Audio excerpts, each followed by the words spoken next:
Hello everyone, आज हम इस वीडियो में पढ़ाएंगे चैप्टर क्लास 4 से चैप्टर 2 जैसा सवाल वैसा जवाब। बादशाह अकबर अपने मंत्री बीरबल को बहुत पसंद करता था। बीरबल की बुद्धि के आगे बड़े बड़ों की कुछ नहीं चल पाती थी। इसी कारण कुछ दरबारी बीरबल से जलते थे। वे बीरबल को मुसीबत में फंसाने के नए नए तरीके सोचते रहते थे। बादशाह अकबर अपने मंत्री बीरबल को बहुत पसंद करता था। बीरबल की बुद्धिमानी के कारण कुछ दरबारी उसे जलते थे। अकबर के एक खास दरबारी ख्वाजा साहब अपने विद्या और बुद्धि पर बहुत घमंड था, लेकिन दरबार में बीरबल की तूती बोलती थी। ख्वाजा साहब की बात को नकार खाने में तूती की आवाज़ जैसी लगती थी। उनका बस चलता तो बीरबल को हिंदुस्तान से निकलवा देते। एक दिन ख्वाजा साहब को मूर्ख साबित करने के लिए बहुत सोच विचार कर कुछ मुश्किल प्रश्न सोच लिए। उन्हें विश्वास था कि बादशाह के इन प्रश्नों के सुनकर बीरबल के छक्के छूट जाएंगे और वह लाख कोशिश करके भी संतोषजनक उत्तर नहीं दे पाएगा। फिर बादशाह मान लेगा कि ख्वाजा साहब के आगे बीरबल कुछ नहीं है। ख्वाजा साहब के अचानक पगड़ी पहनकर दाढ़ी सहलाते हुए अकबर के पास पहुँचे और सिर झुकाकर बोले, बीरबल बड़ा बुद्धिमान बनता है, आप भी उनकी लंबी चौड़ी बातों के धोखे में आ जाते हैं। मैं चाहता हूं कि आप मेरे 3 सवाल के जवाब पूछकर उनके दिमाग की गहराई नाप लें। इस नकली अकल बहादुर की कलाई खुल जाएगी। ख्वाजा साहब के अनुरोध करने पर अकबर ने बीरबल को बुलाया और उनसे कहा, बीरबल, परम ज्ञानी ख्वाजा साहब तुमसे 3 प्रश्न पूछना चाहते हैं। क्या तुम उनके प्रश्न के उत्तर दे सकोगे? बीरबल बोले, जहाँ पनाह जरूर दूंगा, खुशी से पूछें। एक दिन ख्वाजा साहब ने बीरबल को मूर्ख साबित करने के लिए कुछ मुश्किल प्रश्न सोच लिए।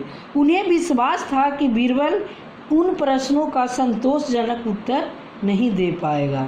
फिर बादशाह उन्हें बीरबल से अधिक मान लेंगे।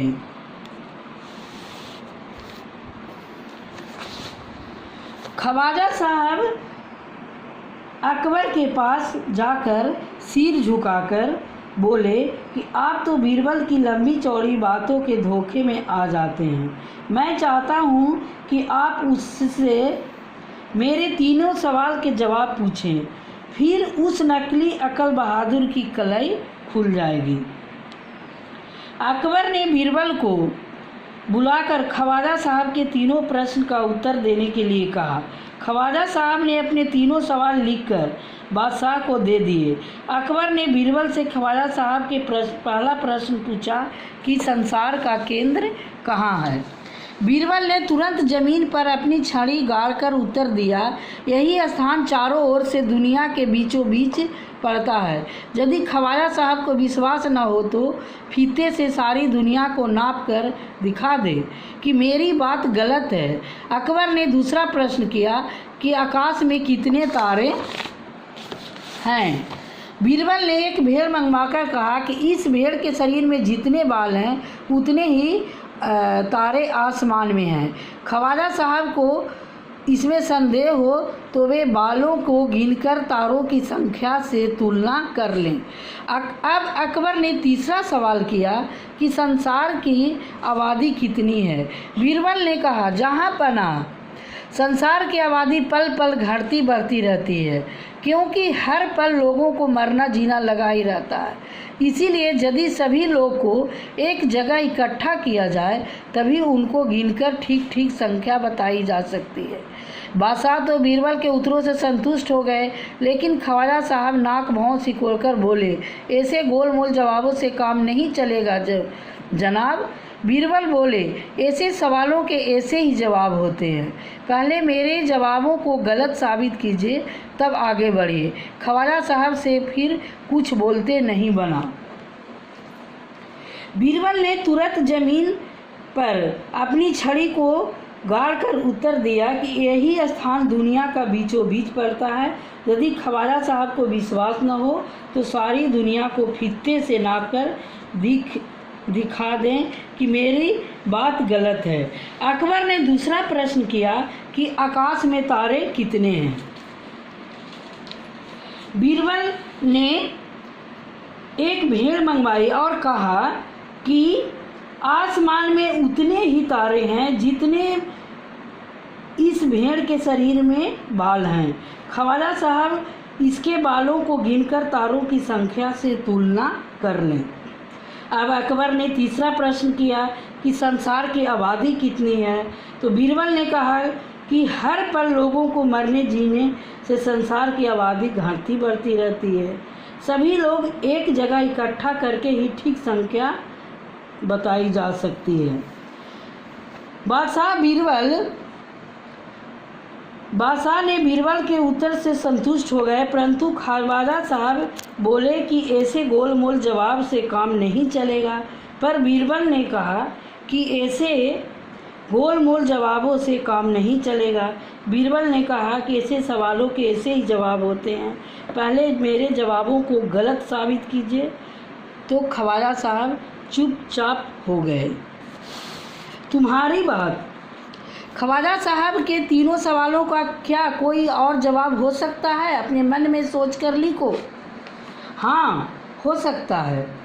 ख्वाजा सरा का पहला सवाल था कि संसार का केंद्र कहाँ है।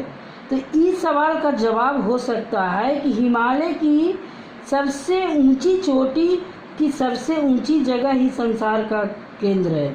ख्वाजा सरा नाप कर देख ले। दूसरा सवाल हो सकता है कि आकाश में कितने तारे हैं। तो इसका उत्तर हो सकता है कि एक बोरी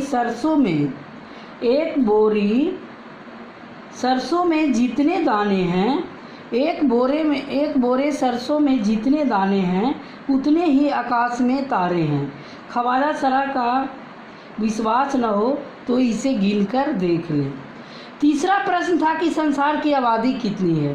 तो इसका उत्तर हो सकता है कि ख्वाजा सरा के सिर और दाढ़ी में जितने ही बाल था संसार की आबादी उतनी ही थी। वे अगर ख्वाजा सरा को विश्वास न हो तो अपनी दाढ़ी को अपना सिर मुंडवा कर और इसे गिनती कर लें।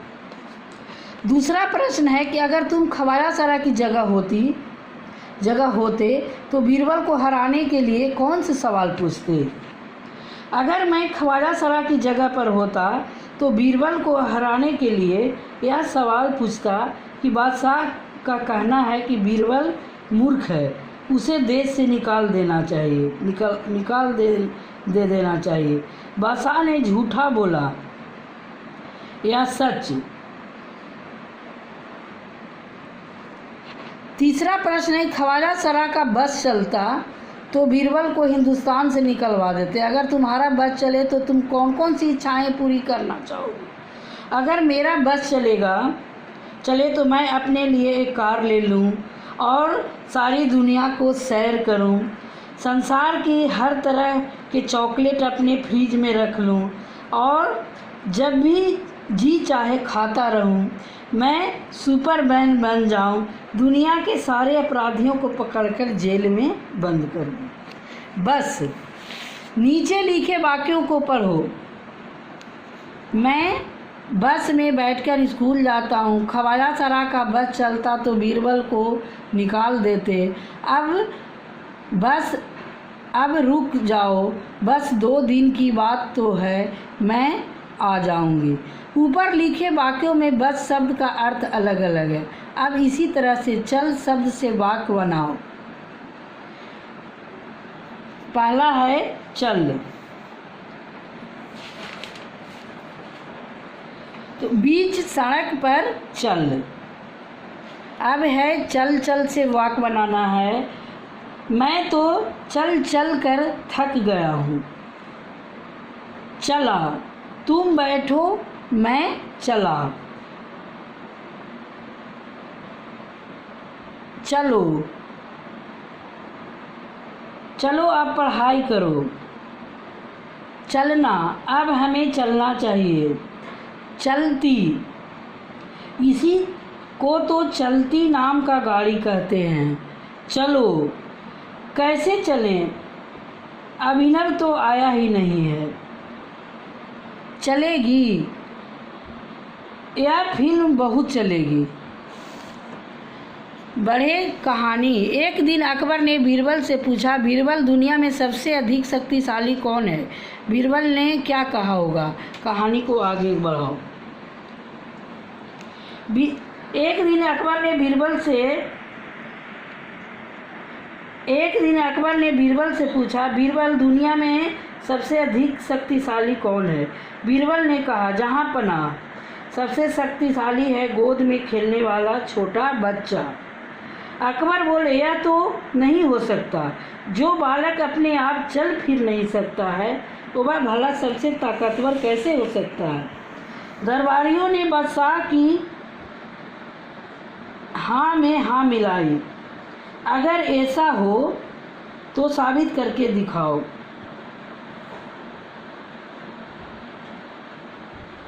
अकबर ने कहा। अगले दिन बीरबल को गोद में एक छोटे से बच्चों को लेकर दरबार में हाजिर हुए। अकबर ने उत्सुकता से पूछा, बीरबल यह कौन है? हुजूर, यह मेरे एक रिश्तेदार का बच्चा है। उसने विनती की है कि एक बार बादशाह सलामत उसे अपनी गोद में ले लें। अकबर ने बच्चे को गोद में ले लिया और वे उसे प्यार से पुचकारने लगे। थोड़ी देर तक खेलता खेलता बच्चा अकबर की मूंछें खींचने लगा। बीरबल तुरंत खड़े होकर कहे, हुजूर, मैंने कहा था कि छोटा बच्चा सबसे अधिक शक्तिशाली है। देखिए, अगर इस बच्चे ने आपकी मूंछें को खींच दिया, अब आप बताइए इसके सिवाय और किसमें इतनी शक्ति है कि जो आपको मूंछ को हाथ लगा दे। अकबर के साथ सारे दरबारी भी हंस पड़े।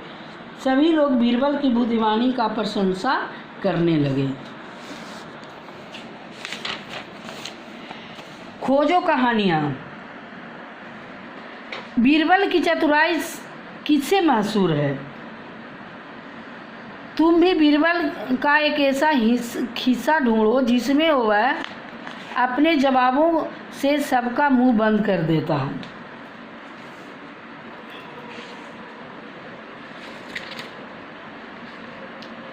दूसरा प्रश्न है कि बीरबल की तरह तुम बहुत से अन्य व्यक्तियों की हाजिर जवाबी किससे प्रसिद्ध है? उनके नाम पता करो। तेनालीराम का है, मुल्ला नसीरुद्दीन, गोपाल भाड़, शेख चिल्ली, लाल बुझक्कर आदि। एक और शब्द। नीचे लिखे शब्दों की जगह और कौन से शब्द का इस्तेमाल किया जाएगा? खाली जगह में लिखो। बुद्धिमान। बुद्धिमान का क्या होगा? समझदार। मूर्ख का बेवकूफ़, अभिमान का घमंड, विश्वास का यकीन, संसार का दुनिया, कोशिश का प्रयास। मुहावरे। नीचे लिखे मुहावरे का इस्तेमाल तुम अब कब कब कर सकते हो? आपस में चर्चा करो। अब इनका वाक्य में इस्तेमाल करो। नाक मुँह सिकुड़ने। गोबर का नाम सुनते ही बच्चे ने अपना नाक मुँह सिकुड़ने लगा। कलाई खुलना। परीक्षा का परिणाम आते ही रवि की कलाई खुल गई।